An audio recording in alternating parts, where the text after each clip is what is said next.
Bismillahirrahmanirrahim. Assalamualaikum warahmatullahi wabarakatuh.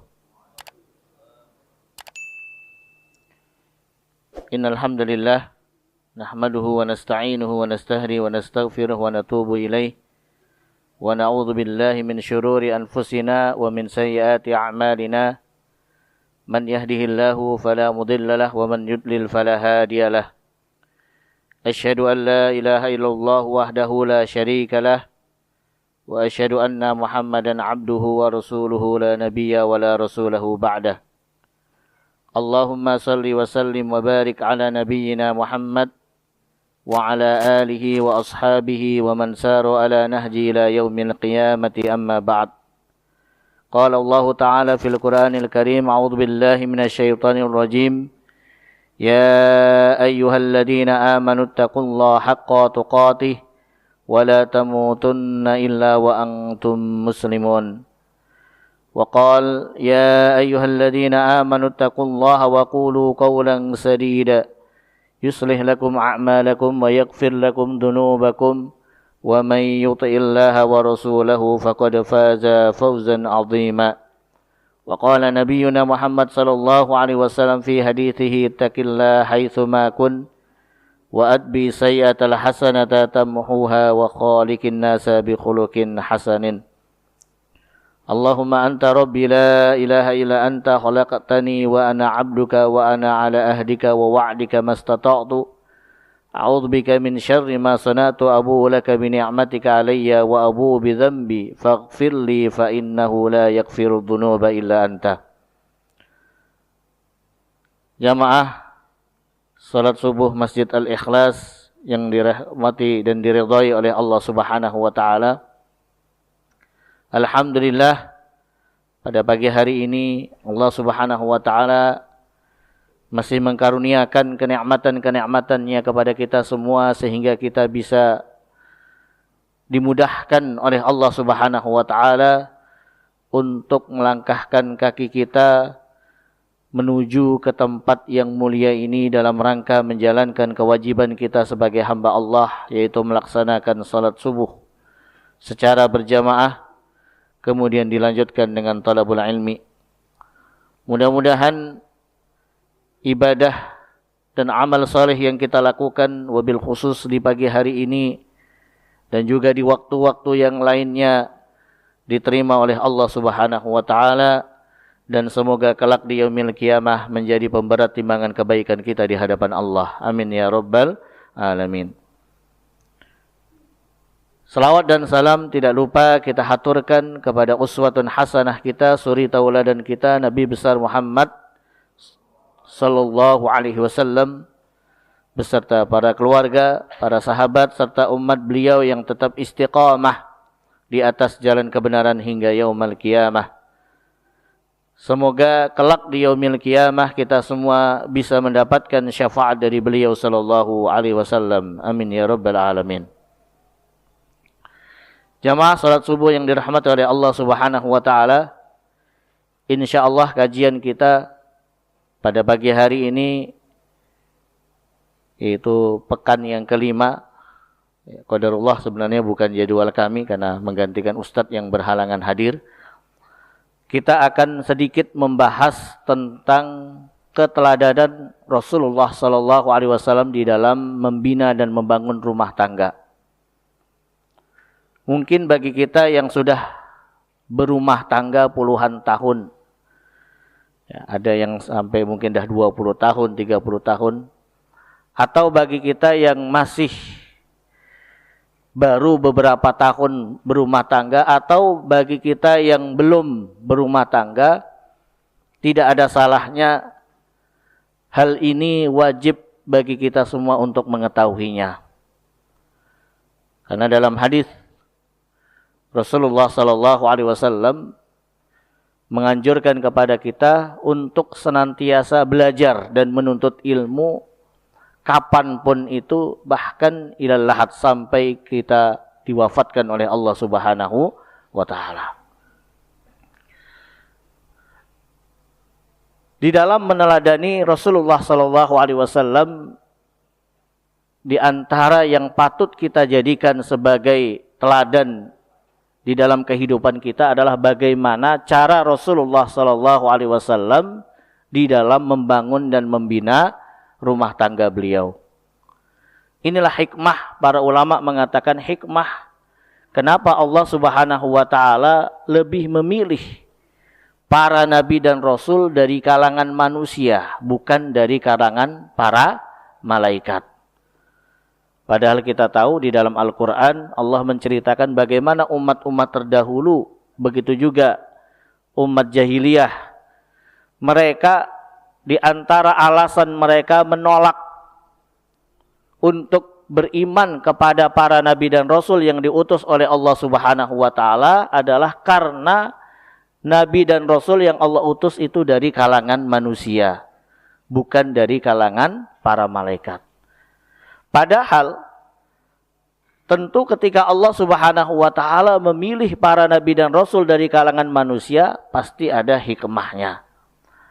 Dan di antara hikmahnya adalah bisa kita jadikan sebagai keteladanan di dalam kehidupan kita, termasuk di dalam berumah tangga. Coba kita bayangkan, seandainya nabi dan rasul dari kalangan para malaikat, yang mana kita tahu para malaikat Allah tentu berbeda dengan kita manusia. Mereka tidak menikah, mereka tidak punya keturunan, mereka tidak melakukan hubungan sebagaimana kita ya dengan lawan jenis. Bahkan mereka tidak makan, tidak minum, tidak istirahat.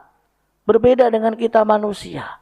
Seandainya Allah memilih para nabi dan rasul dari kalangan malaikat, bagaimana mungkin kita bisa menjadikan mereka sebagai teladan di dalam kehidupan kita. Maka para ulama mengatakan inilah di antara hikmahnya kenapa Allah lebih memilih nabi dan rasul itu dari kalangan para manusia. Agar kita bisa menjadikan nabi dan rasul tadi sebagai teladan di dalam kehidupan kita. Termasuk di dalam membangun dan membina rumah tangga. Jamaah sekalian dirahmati oleh Allah Subhanahu wa taala. Kalau kita lihat di dalam beberapa kitab fikih terutama bab muamalah, Rasulullah Shallallahu alaihi wasallam sudah memberikan kepada kita contoh keteladanan di dalam membangun rumah tangga. Termasuk bagaimana cara beliau di dalam berinteraksi dengan pasangan beliau, dengan istri-istri beliau. Ini yang harus kita teladani. Saya ambil contoh, beberapa contoh. Rasulullah Shallallahu Alaihi Wasallam memperlakukan istri-istri beliau dengan perlakuan yang sangat romantis sekali. Di antaranya, dalam sebuah hadis Rasulullah bersabda, hadis yang sahih, disahihkan oleh Imam Albani rahimahullah ta'ala, khairukum li ahlihi wa ana khairukum li ahli. Orang yang paling terbaik di antara kalian, kata Rasulullah, adalah orang yang baik terhadap keluarganya, baik terhadap pasangannya, baik terhadap istri dan suaminya, dan baik juga terhadap anak-anaknya. Wa ana, kemudian Rasulullah mengatakan, adapun saya, yaitu Rasulullah Sallallahu Alaihi Wasallam, khairukum li ahli, adalah orang yang terbaik di antara kalian di dalam memperlakukan keluarga saya. Maka kemudian ada beberapa contoh yang disebutkan di dalam beberapa hadis bagaimana Rasulullah SAW berinteraksi memperlakukan istri-istri beliau. Yang pertama, Rasulullah SAW di dalam sebuah hadis beliau menganjurkan kepada kita para suami untuk ketika berpergian atau bersafar, maka pulang dari safar jangan sampai pulang ketika kondisi sudah gelap atau sudah masuk waktu malam atau sudah masuk waktu istirahat. Di dalam hadis disebutkan bahwasanya Rasulullah SAW ketika beliau bersafar atau berpergian, kemudian qadarullah beliau pulangnya di tengah malam atau dalam kondisi sudah waktunya istirahat, beliau tidak segera masuk ke rumahnya. Kenapa? khawatir takut mengganggu istirahat istri beliau. Ya. Saking romantisnya, saking perhatiannya Rasulullah SAW kepada istri beliau, sampai ketika beliau datang dari safar di waktu malam, beliau tidak segera masuk ke dalam rumahnya. Tapi beliau lebih memilih membiarkan istri beliau istirahat, baru keesokan harinya setelah sholat subuh, beliau pulang ke rumahnya. Di mana Rasulullah SAW istirahat? Di masjid. Karena khawatir mengganggu waktu istirahat istri beliau. Masya Allah. Ya.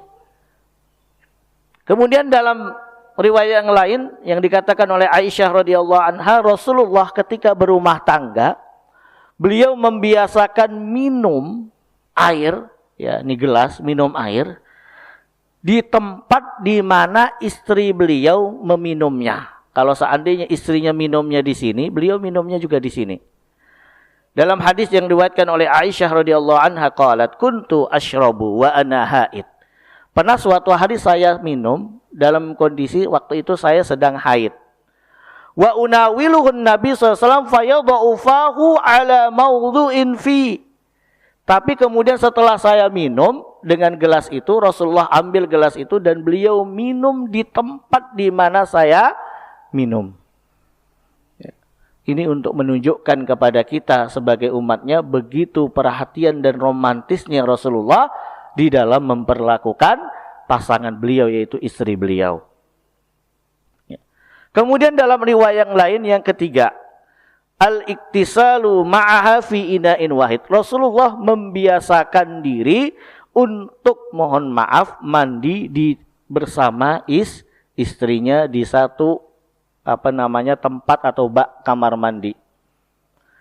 Hadis yang diriwayatkan oleh Aisyah qalat, kuntu aktasilu ana wa Rasulullah min ina'in wahid. Saya dan Rasulullah mandi di satu bak yang sama, secara bersamaan.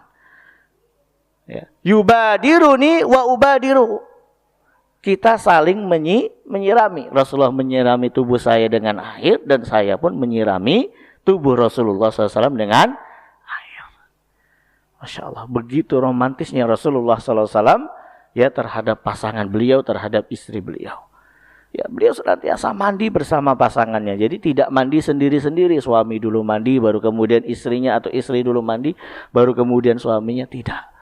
Tapi mandi secara bersamaan dengan istri beliau. Kemudian yang selanjutnya, ikramu ahliha wa sadiqatiha. Rasulullah Shallallahu Alaihi Wasallam senantiasa memuliakan keluarga istrinya dan juga kerabat serta teman-teman istrinya.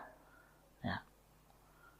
Jadi dalam riwayat ketika Khadijah radhiyallahu anha sudah meninggal dunia, Rasulullah Shallallahu Alaihi Wasallam tetap menjalin hubungan kekerabatan silaturahmi dengan kerabat dan keluarga istri beliau dari Khadijah binti Khuwailid radhiyallahu anha.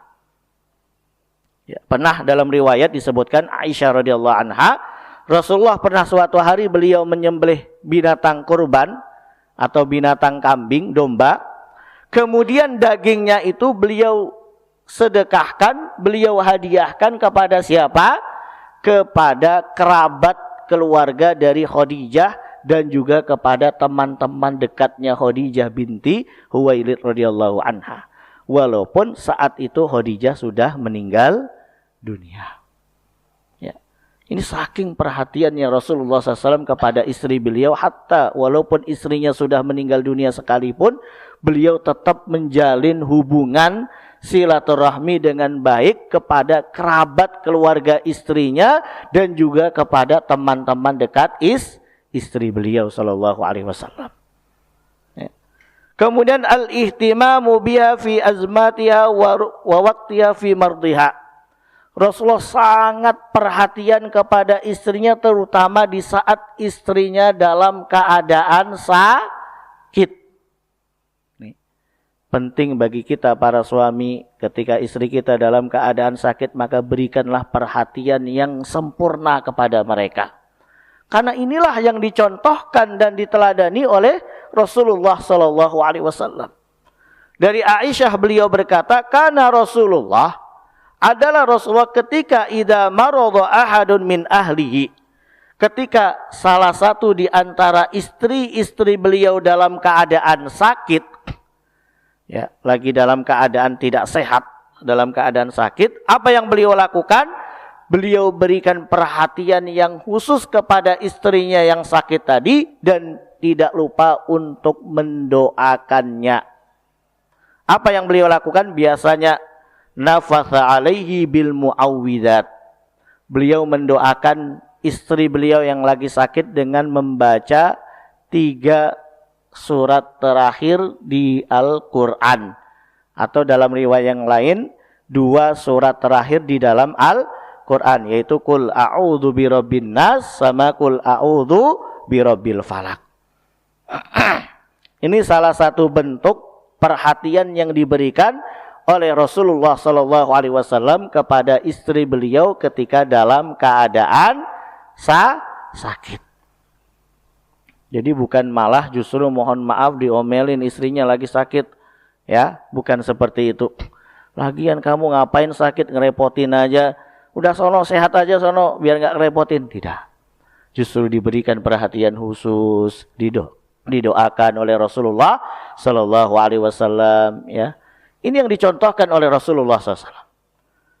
Kemudian yang selanjutnya, al-ittika'u fi hijriha. Rasulullah Sallallahu Alaihi Wasallam terbiasa tidur dengan meletakkan kepala beliau di atas paha istri beliau. Ini yang dikatakan oleh Aisyah radhiyallahu anha, qalat, kana Rasulullah sallallahu alaihi wasallam yada'u ra'sahu fi hijri.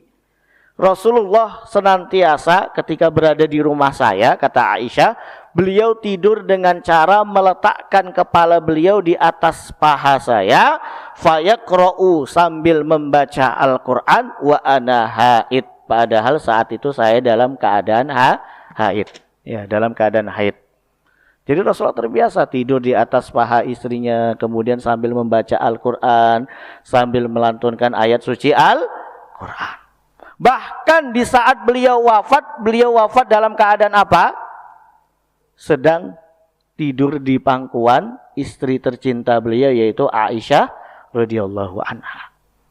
Jadi sampai di akhir hayatnya pun Rasulullah SAW saat itu, ya, beliau dalam keadaan wafat tidur, ya, dalam keadaan di atas, kayak kepala beliau di atas paha istri beliau sallallahu alaihi wasallam. Kemudian yang selanjutnya, istihabiha fis safar. Di antara bentuk perhatian yang diberikan oleh Rasulullah kepada istri beliau adalah beliau senantiasa mengajak istrinya untuk bersafar, berpergian. Di dalam sebuah hadis Aisyah berkata, kana Rasulullah idza arada safaran. Rasulullah ketika ingin bersafar, aqra'a baina nisaihi. Karena istri Rasulullah banyak. Ya, kalau kita kan istrinya cuman berapa Pak Didi? 1 kata Pak Didi.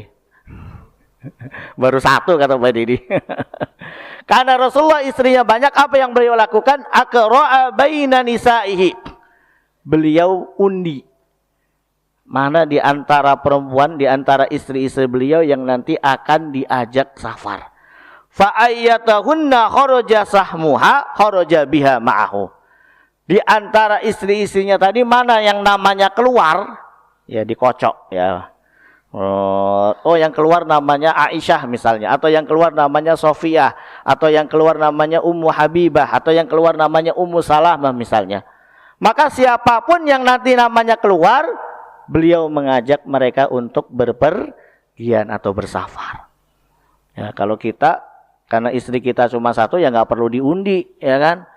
Ya, ketika kita mau safar, jangan lupa ajak istri kita, jangan pergi sendiri terus. Istrinya dibiarkan di rumah, terus suaminya kemana-mana, ya kan, keluar kota, keluar negeri, ya, istrinya ditinggal di rumah terus, ya kan? Kalau bisa diajak, ya. Karena bagi istri itu, mohon maaf ya, kebahagiaan mereka itu ketika suaminya sering mengajak berpergian. Walaupun berpergian dalam rangka dinas, nggak masalah. Tapi pakai biaya sendiri, jangan pakai biaya kantor. Ya, itu namanya korupsi kalau pakai biaya kantor. Ya, pakai biaya sendiri diajak istrinya, ya. Mas mau dinas keluar kota, mau ikut enggak? Mau dong, ayo. Ya, diajak. Karena ini kebiasaan yang dilakukan oleh Rasulullah SAW. Beliau senantiasa mengajak istrinya kemanapun beliau pergi, walaupun beliau perginya dalam keadaan untuk berperang sekalipun. Beliau ngajak istrinya. Ya. Maka sering-seringlah kita para suami kalau berpergian kemanapun, jangan lupa untuk mengajak istri kita. Contohi Rasulullah, teladani Rasulullah Sallallahu Alaihi Wasallam. Kemudian yang selanjutnya ke-8, muwasatuz zaujah wa masaha dumu'iha. Rasulullah Sallallahu Alaihi Wasallam senantiasa mengusap air mata ketika istrinya dalam keadaan menangis. Diusap oleh Rasulullah SAW air matanya.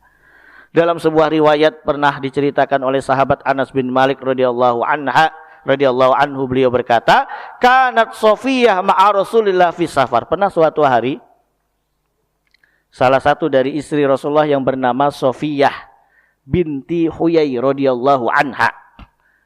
Beliau, ya, Sofiyah ini adalah wanita Yahudiyah. Seorang wanita yang dulu agamanya Yahudi, kemudian masuk Islam dan dinikahi oleh Rasulullah SAW. Nah, Sofia ini karena dia keturunan Yahudi, keturunan Bani Israel, sering, mohon maaf, ya, diledekin oleh yang lainnya. Ya, wah kamu wanita Yahudiyah, ya, kamu wanita Yahudiyah gitu. Karena memang keturunan Bani Israel. Pernah akhirnya apa? Sofia menangis. Menangis beliau. Ya. Walaupun saya Yahudi tapi saya sudah masuk Islam. Walaupun saya dulunya agamanya Yahudi, ya, walaupun saya keturunan Bani Israel, saya sudah masuk Islam. Nangis. Apa yang dilakukan oleh Rasulullah Sallallahu Alaihi Wasallam? Ya, beliau mengusap air mata istrinya dan menghiburnya. Tenang. Bagaimanapun juga kamu adalah keturunan orang yang mulia. Keturunan para nabi dan rasul. Para nabi dan rasul itu kebanyakan Allah utus dari kalangan Bani Israel. Dihibur oleh Rasulullah SAW. Di saat istrinya nangis, ya, karena ya dikatakan sebagai wanita Yahudiyah dan sebagainya, kemudian Rasulullah menghiburnya sambil mengusap air matanya. Bukan malah sebaliknya, wah kamu dibilang gitu ada cengeng, dikit-dikit nangis, bukan. Tapi justru dihibur oleh Rasulullah Sallallahu Alaihi Wasallam. Kemudian selanjutnya, syukriha ala juhdiha. Rasulullah tidak lupa untuk senantiasa mengucapkan terima kasih kepada istri-istrinya ketika mereka selesai mengerjakan suatu pekerjaan. Jadi selesai masak, makasih ya sudah dimasakin. Selesai mencuci baju, makasih ya sudah dicuciin bajunya. Pernah enggak, mohon maaf, kita mengucapkan kata-kata ucapan itu kepada istri kita? Satu kali saja pernah enggak? Selesai istri kita masakin, kita bilang terima kasih. Selesai istri kita ngerjain sesuatu, kita mengucapkan kata-kata terima kasih. Pernah enggak? Jarang ya, bapak-bapak. Karena kita anggap itu pekerjaan yang sudah biasa mereka lakukan. Padahal Rasulullah SAW di saat setiap kali istri beliau selesai mengerjakan suatu pekerjaan, beliau tidak lupa untuk mengucapkan kata-kata terima kasih dan mendoakan mereka. Maka sampai Rasulullah mengatakan dalam sebuah hadis, man la yashkurun nas la yashkurullah. Siapapun yang tidak mengucapkan terima kasih kepada manusia yang lainnya, maka sama saja dia tidak bersyukur kepada Allah. Ya. Jangan sampai gengsi untuk mengucapkan terima kasih kepada istri kita, kepada pasangan kita. Walaupun mereka hanya, mohon maaf, walaupun mereka hanya menyediakan air putih sepulangnya kita dari kerja, ya dari kantor disediakan air putih. Jangan lupa untuk mengucapkan kata-kata terima kasih sambil mendoakan mereka. Masya Allah, istriku, terima kasih ya. Mudah-mudahan kamu menjadi semakin solehah. Ini yang dilakukan oleh Rasulullah Sallallahu Alaihi Wasallam. Kemudian selanjutnya, idharul ihtimam biha fi waqtil haid. Rasulullah Shallallahu Alaihi Wasallam tidak mengurangi perhatian beliau kepada istri-istri beliau di saat mereka dalam keadaan haid. Dulu kalau kebiasaan orang-orang Yahudi itu kalau perempuan mereka dalam keadaan haid, apa yang mereka lakukan? Dikucilkan. Bahkan ya kalau mereka punya rumah itu di belakang rumah mereka tuh ada satu tempat khusus. Ya. Tempat khusus itu mereka bikin untuk apa? Untuk menempatkan istri mereka ketika dalam keadaan haid. Jadi tidak boleh berdekatan, tidak boleh bersentuhan dan sebagainya. Maka kemudian para sahabat ketika melihat apa yang menjadi kebiasaan orang-orang Yahudi ini, mereka curhat kepada Rasulullah, ya Rasulullah, apakah seperti itu kita memperlakukan istri-istri kita ketika mereka dalam keadaan haid? Sampai Allah menurunkan ayat Al-Quran, yas'alunaka 'anil mahid qul huwa adzan fa'tazilun nisaa fil mahid. Kemudian Rasulullah mengatakan, bukan seperti itu kalian memperlakukan istri kalian ketika dalam keadaan haid. Tapi berlakukanlah mereka seperti biasanya kalian memperlakukan mereka, illa, kecuali kata Rasulullah, illa nikah. Yang tidak diperbolehkan hanya satu, yaitu melakukan hubungan suami istri. Itu saja. Adapun yang lainnya biasa saja, makan bersama, ya, mandi bersama dan sebagainya, tidur bersama, silakan. Bahkan Rasulullah lebih memberikan perhatian beliau kepada istri-istri beliau, terutama di saat mereka dalam keadaan haid. Kenapa? Karena perempuan ketika haid itu banyak sekali ibadah-ibadah yang tidak bisa mereka kerjakan. Sehingga apa? Sehingga celah bagi setan untuk mengganggu dan menggoda mereka itu lebih mudah. Makanya fakta membuktikan kebanyakan, mohon maaf, wanita ya sering kena kerasukan itu ketika dalam keadaan haid. Maka tugas kita sebagai seorang suami adalah apa? Mendampingi mereka. Contohnya tadi dicontohkan oleh Rasulullah, beliau membacakan ayat suci Al-Quran di dekat istrinya. Di antara tujuannya untuk melindungi istri beliau dari terkena gangguan sihir. Ya, bukan malah dibiarkan, bukan malah dikucilkan. Wallahu a'lam bishawab. Ini yang dicontohkan oleh Rasulullah Sallallahu Alaihi Wasallam. Kemudian selanjutnya Rasulullah Sallallahu Alaihi Wasallam berkomitmen dengan pernikahan yang beliau lakukan dengan pasangan beliau. Pernah suatu hari Aisyah radhiyallahu anha curhat kepada Rasulullah tentang seorang sahabat yang bernama Abu Zar' radhiyallahu an. Abu Zar' ini dikenal sebagai sahabat yang sangat romantis terhadap istrinya Ummu Zar'. Ya, beliau sangat memperlakukan istrinya dengan sangat baik. Perhatian kepada istrinya. Tapi suatu saat qadarullah terjadi perceraian di antara mereka. Maka kemudian Aisyah bingung, ya Rasulullah, kenapa bisa seperti itu ya? Padahal selama ini Abu Zar itu dikenal sebagai orang yang paling romantis dengan istrinya. Memperlakukan istrinya dengan baik, tapi kok sekarang tiba-tiba dapat kabar, dapat informasi kalau mereka sudah bercerai. Kemudian dijawab oleh Rasulullah SAW, ya Aisyah, wahai Aisyah, kuntu laki ka Abi Zar' li Ummi Zar'. Saya terhadapmu, wahai istriku Aisyah, itu sama seperti yang dilakukan oleh Abu Zar' kepada Ummu Zar'. Maksudnya apa? Saya akan memperlakukanmu seperti mana Abu Zar' memperlakukan istrinya, sangat romantis, sangat perhatian, sangat baik terhadap istrinya. Cuman yang membedakan, kalau Abu Zar' mungkin karena ada alasan yang lain sampai dia menceraikan dan mentalak istrinya, kalau saya tidak. Saya sampai kapanpun, kata Rasulullah SAW, tidak akan menceraikan kamu, tidak akan menceraikan istri-istriku, kata Rasulullah. Komitmen di dalam rumah tangga. Ya. Apapun permasalahan, apapun ujian, apapun cobaan yang dihadapi, jangan sampai sampai terjadi yang namanya perceraian. Karena dalam hadis Rasulullah bersabda, abghadullahu al-halal at-talaq. Suatu halal yang dibolehkan oleh Allah tapi dibenci oleh Allah, yaitu apa? Talak. Terjadinya perceraian. Komitmen di dalam rumah tangga.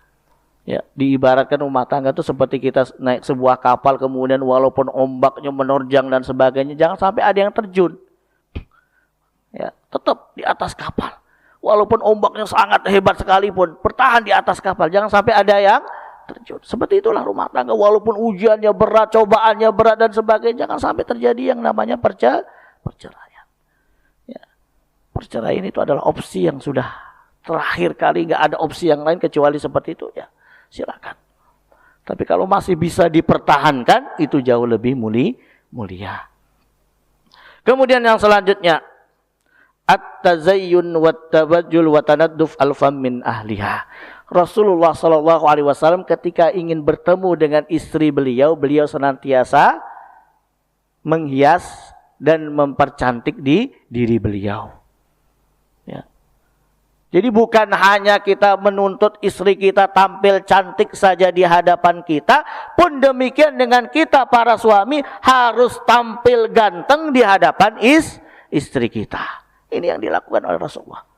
Beliau kalau mau bertemu dengan istrinya itu mandi dulu, gosok gigi dulu, pakai parfum dulu dan sebagainya.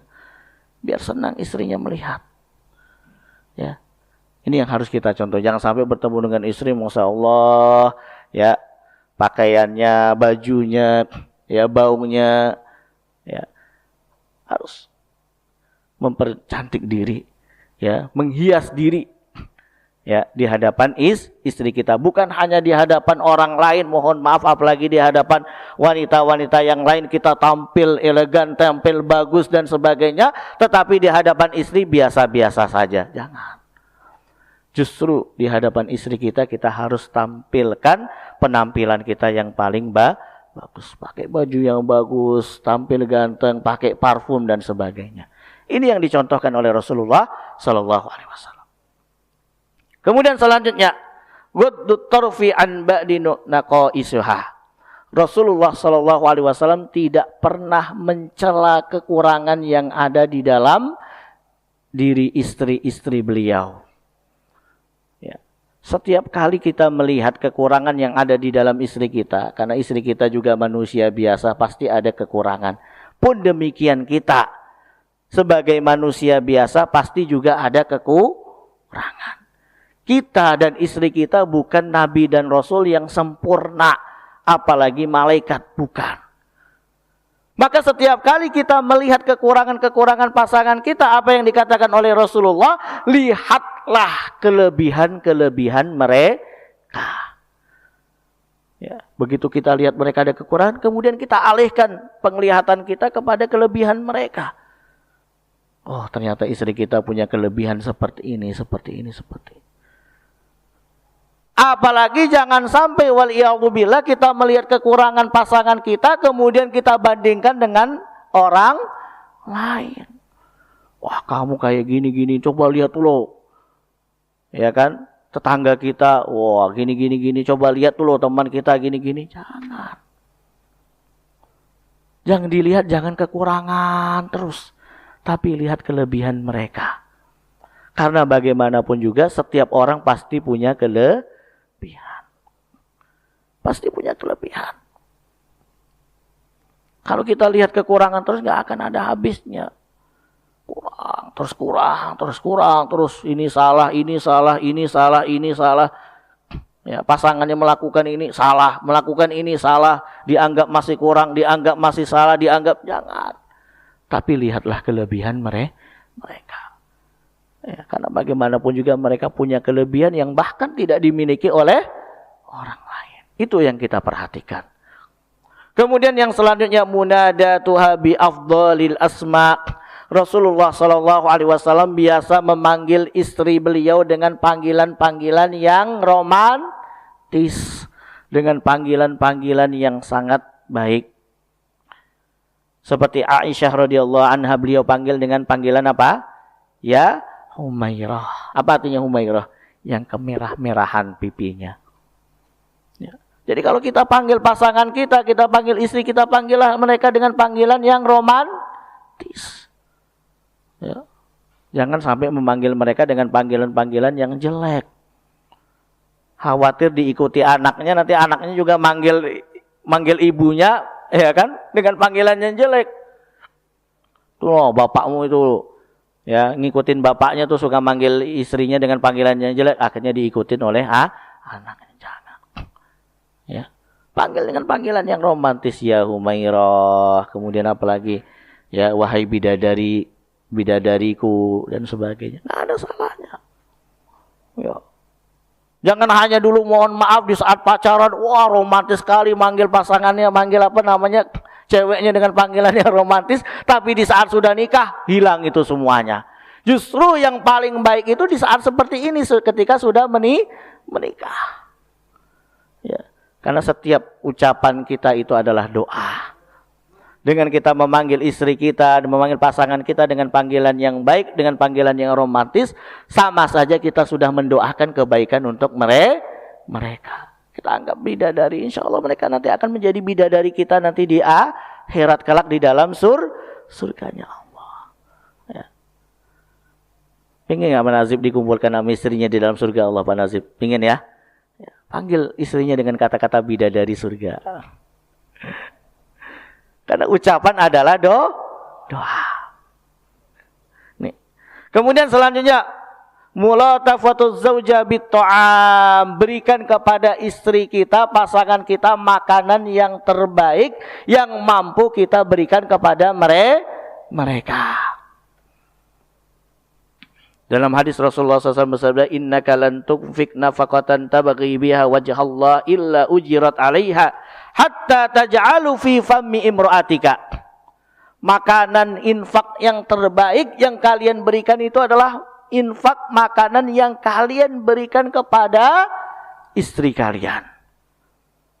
Ya, jadi berikan mereka makanan yang terbaik yang mereka senangi sesuai dengan kemampuan kita. Ya, kalau mereka senangnya makanan-makanan yang misalnya ala-ala western, ya kan, ala-ala barat, nggak masalah, berikan, yang penting halal. Yang penting makanan itu halal dan kita mampu untuk membelikan itu. Atau mereka sekarang kan lagi ngetren senangnya makanan-makanan ala Korea misalnya, nggak masalah, berikan aja. Ya. Yang penting halal dan kita mampu. Jangan sampai mohon maaf kita memaksa mereka untuk memakan makanan-makanan yang tidak mereka sukai. Pokoknya kamu harus ikutin saya. Kalau saya suka makannya kambing, kamu harus makan kambing. Ini sunnah ini. Wah, makan muntah-muntah karena nggak kuat baunya, muntah-muntah kayak dipaksa. Nggak boleh. Ya. Ya. Kasih seblak kata Pak. Masya Allah ya. Jadi jangan memaksa mereka untuk memakan makanan yang tidak mereka suka. Ini yang dicontohkan oleh Rasulullah. Kemudian beliau juga tidak pernah mencela makanan yang dihidangkan oleh istri beliau. Jadi ma'aba Rasulullah sallallahu alaihi wasallam ta'aman qattun. Rasulullah tidak pernah mencela makanan. In ishtahahu akalahu wa illa tarakahu. Kalau beliau senang, beliau makan. Kalau nggak senang, beliau tinggalkan. Ya. Jangan sampai memakan tapi mencela, nggak enak, terlalu asin, kamu bisa masak agak sih? Ya. Kalau nggak bisa masak, udahlah, nggak usah maksain masak, kenapa? Beli aja sana. Tuh enakan masakan warung sebelah tuh. Nggak boleh. Jangan dicela. Ya. Kalau kita mau makan, ya makan saja, udah. Kalau nggak mau, ya tinggalkan. Ya, menghargai setiap masakan-masakan yang telah dimasak oleh istri kita. Ya, mau enak nggak enak atau apapun rasanya, ya keasinan atau kemanisan atau apapun, ya kalau kita mau makan saja, tanpa kita mencelanya. Ya, termasuk kita mengatakan, oh ini terlalu asin, oh ini terlalu manis, oh ini terlalu, itu juga termasuk mencela. Ya. Wallahu a'lam bishawab. Jadi ini. Kemudian yang terpenting juga Rasulullah SAW mu'awanatuz zauja fi syu'unil bait. Beliau terbiasa membantu istri beliau di dalam melakukan pekerjaan rumah tangga. Aisyah pernah ditanya bagaimana Rasulullah SAW di rumahnya. Beliau mengatakan kana basyarun minal basyar. Rasulullah itu kalau di rumah ya seperti mana manusia pada umumnya. Ya. Apa yang beliau lakukan? Yuhitu thawbahu, beliau jahit sendiri bajunya yang sobek. Kemudian apa lagi? Wa yukhlibu syatahu, beliau bikin sendiri susu. Ya, susu bikin sendiri, ngaduk sendiri, ini sendiri bikin sendiri. Wa yukhdimu nafsahu, beliau melayani dirinya sendiri. Enggak manja Rasulullah ketika di rumah. Maunya dilayanin terus sama istrinya. Enggak. Ya. Dikit-dikit, ma bikin kopi ma, baru 2 jam kemudian ma bikin kopi ma. Nah. Rasulullah SAW kalau mau minum susu bikin sendiri. Jadi kalau Pak Cucu mau minum kopi bikin sendiri Pak Cucu.